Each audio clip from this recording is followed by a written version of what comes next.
மனைவி கன்னித்தன்மையுடன் இல்லை என்று கூறி திருமணமான 2வது நாளில் கணவன் விவாகரத்து செய்த சம்பவம் நடந்துள்ளது. மகாராஷ்டிர மாநிலம் நாசிக்கை சேர்ந்த இளம்பெண்ணுக்கு இவ்வாறு துவக்கத்தில் திருமணம் நடந்தது. முதலிரவு முடிந்த கையோடு பெண் வீட்டாரிடம் சண்டைக்கு போனார் மாப்பிள்ளை. மனைவிக்கு கன்னித்தன்மை இல்லை என்று கூறி புகார் கூறினார். கட்டில் மேல் பரப்பிருந்த வெள்ளை போர்வையை காட்டி சொட்டு ரத்தம் கூட இல்லையே என கேட்டார். போலீஸ் வேலைக்காக தீவிர உடற்பயிற்சியில் ஈடுபட்டு வந்ததால் இல்லாமல் போயிருக்கலாம் என்று புதுப்பெண் கூறியதை மாப்பிள்ளை ஏற்கவில்லை. விவகாரம் ஊர் பஞ்சாயத்திற்கு சென்றது. போர்வை ஆதாரத்தை வைத்து மனைவியை கன்னித்தன்மை இல்லாதவள் என்று முத்திரை குத்திய பஞ்சாயத்து அவளை விவாகரத்து செய்து விடும்படி கணவனுக்கு உத்தரவிட்டது. இந்த விவகாரம் வெளிச்சத்திற்கு வந்ததும் அந்த இளம்பெண்ணுக்கு ஆதரவாக பெண் ஆர்வலர்கள் கருத்து தெரிவித்தனர்.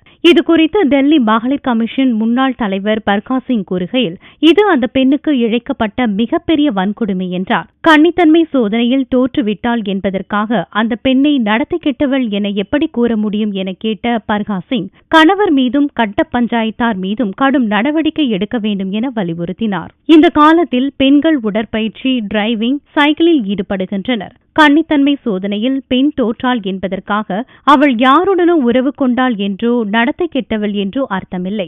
இதை எதிர்த்து குரல் எழுப்ப வேண்டும். கன்னித்தன்மை சோதனை நடத்திய கணவன், பஞ்சாயத்தார் இருதரப்பிர் மீதும் அரசு நடவடிக்கை எடுக்க வேண்டும். அவ்வாறு செய்தாலே எதிர்காலத்தில் இதுபோல நடக்காது.